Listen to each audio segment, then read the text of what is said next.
Aysel abla. Bunları da attırın da abla. Allah. Hadi abla.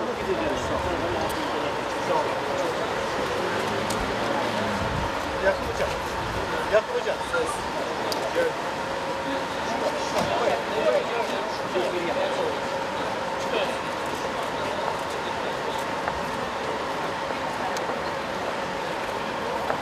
HDP Diyarbakır İl binasına vardı ve biraz sonra anneleri, babaları ziyaret edecekler.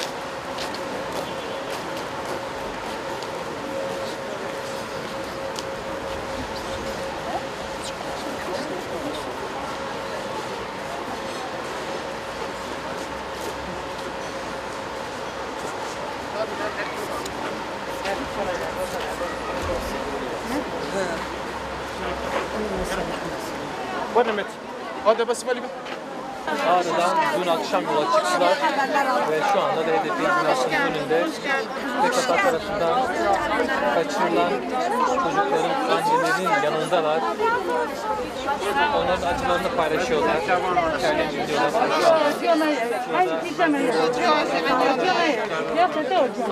Tam var şu anda Beyaz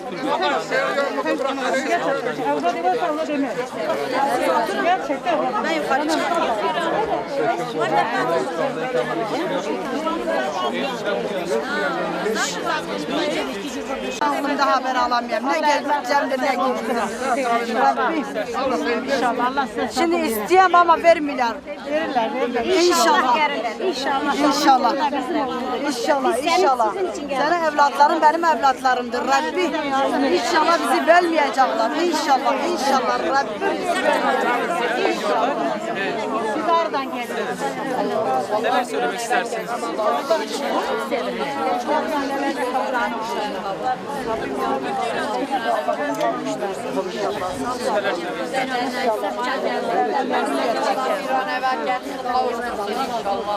Hoş geldin. Ben başımdaki annelere babalara ben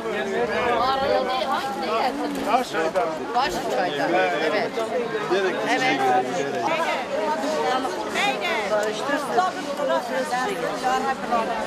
Çoluk çocuğunu milletin yüzü perişan ettiler. Dağda taşta öldürdüler. Yani ne diyeceğim?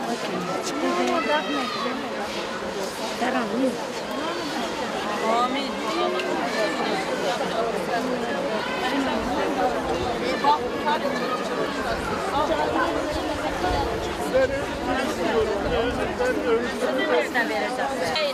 Dilimiz bilmem nedir, bilmem biz hakkımızı arıyoruz demeyin.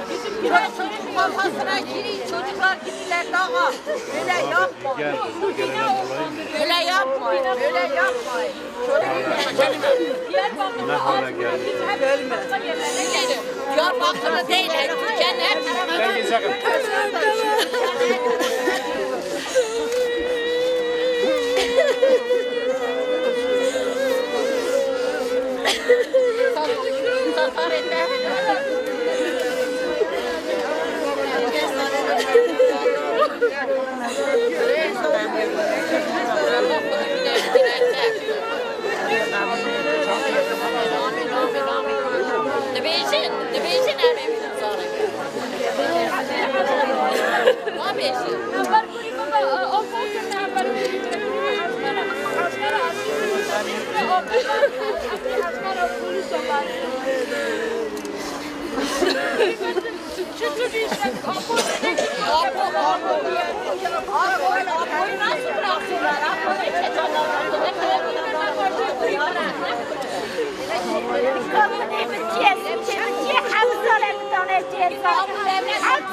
Ne olur yani sabah gelip çöpe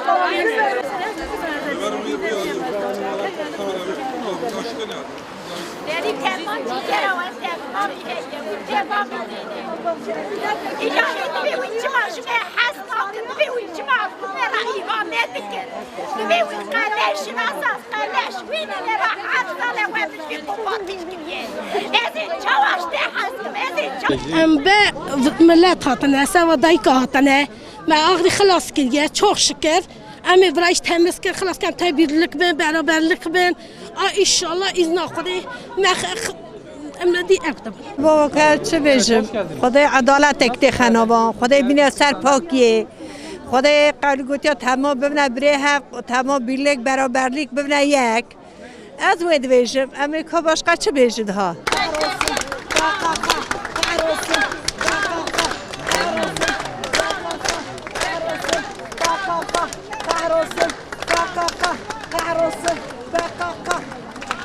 Bari bu diğer gençler kurtulsun Kenan.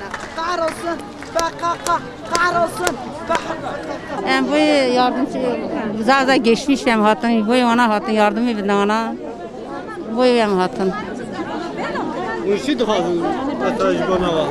Bravarım bir gün evladı ona bir gün ona. Kuda yardımcıyım ve kuda işim evine. Evet o kadar. Zaten geçmişler. Çocuklarımız için geldik, evet. Biz Ağrı'dan Diyarbakır'a çocuklarımız için geldik. Analarımızdır. Onlar acı, biz de acıyoruz onlarla birlikte. Bizim çocuklarımızdır.